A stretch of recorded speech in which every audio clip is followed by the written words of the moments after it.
All right, welcome to The Explainer. Today we're going to dig into a paper that basically flipped the world of artificial intelligence on its head. See, roboticist Rodney Brooks came along and said, "Hey everyone, for decades we've been building AI completely backward. It's like we were trying to build the roof of a house before we'd even poured the foundation."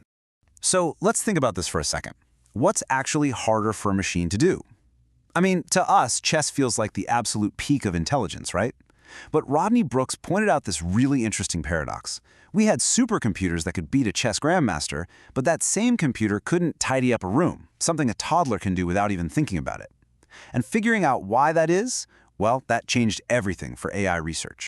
And this quote right here, this really captures the bombshell of his idea. Brooks basically said that all the stuff we think of as hard, logic, complex reasoning, strategy, that's actually the easy part for an AI. The truly difficult part, the thing that evolution spent billions of years getting right, is just being, moving around and reacting to the real physical world.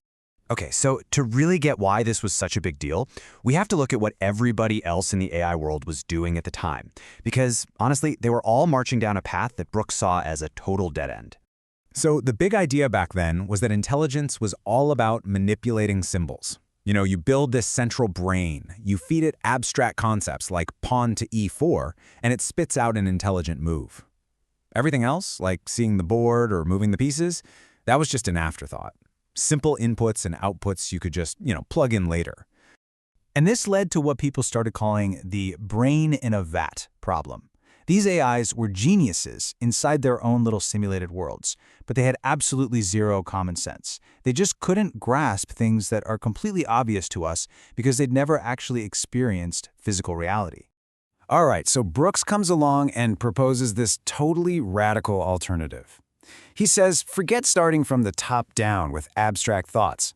We've got to start from the bottom up with the mud and the mess of the real world.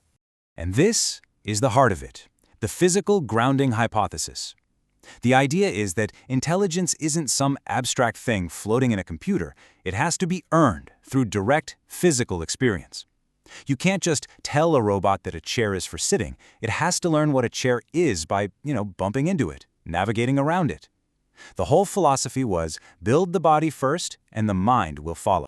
And this led to this really powerful mantra, the world is its own best model. I mean, think about it. Why would you waste tons of computing power to build this complex, slow, and probably out-of-date internal map of the world when the real thing is right there? It's perfectly detailed, it's always in real time. The trick is to just look at it, sense it directly whenever you need to. Brooks really used evolution as his star witness. I mean, just look at this timeline. Nature spent over 3 billion years just perfecting the basics, moving, sensing, reacting, surviving, all the stuff that we consider high-level intelligence, writing, calculus, chess. That's a tiny, tiny little blip at the very end. Evolution built the elephant, this robust, world-surviving creature, long before ever thought about building a chess player. So yeah, this table really lays out the two competing visions, right? On one side, you have the old-school classical AI approach. The chess player, this disembodied brain thinking in a perfect abstract world. And on the other side, you've got Brooks's new idea, the elephant, a tough, robust creature that knows how to survive and thrive in a messy, unpredictable reality. And the big bet was that the elephant's skills were the real foundation of all intelligence. Now, the cool thing is, this wasn't just some theory he wrote in a paper. Brooks and his team at MIT actually went out and built it. They created this whole series of what they called creature robots, just to prove that this bottom-up approach could actually work. So meet the family.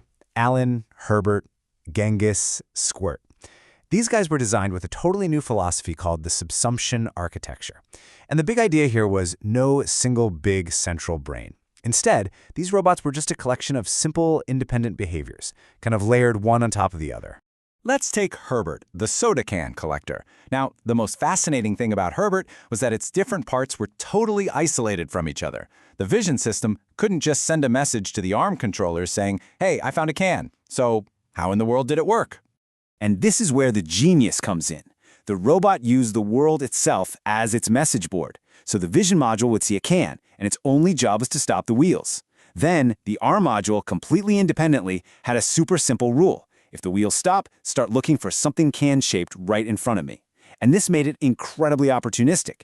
You could literally just walk up and hand Herbert a can, and because its grab reflex was separate, it would just take it and move on. No master plan needed. Then there was Genghis, the six-legged walker. It's the perfect example of this power of layering behaviors. See, there was no master walking program. You just had the simplest base layer, which was basically stand up. Then you add another layer on top of that, walk. Then you add another layer that uses sensors to help it deal with rough terrain. And then another layer that uses little whiskers to step over obstacles. Each new skill was just one more simple competence added to the stack. And this gets to the real magic of it all, this idea of emergent behavior. These robots were doing these complex, seemingly intelligent things, not because there was some brilliant master plan programmed into them, but because all their simple, independent little rules were interacting with the real world in just the right way. The intelligence wasn't programmed in, it just emerged. So what does all this mean for the bigger quest for AI? Well, Brooks's work didn't just give us a new method for building robots. It really pointed us toward an entirely new goal. The fundamental bet here was just completely different. Traditional AI was hoping that if you could build a system that was smart enough to master a clean, abstract game like chess, then that intelligence would somehow, trickle down and help it figure out how to cross a busy street.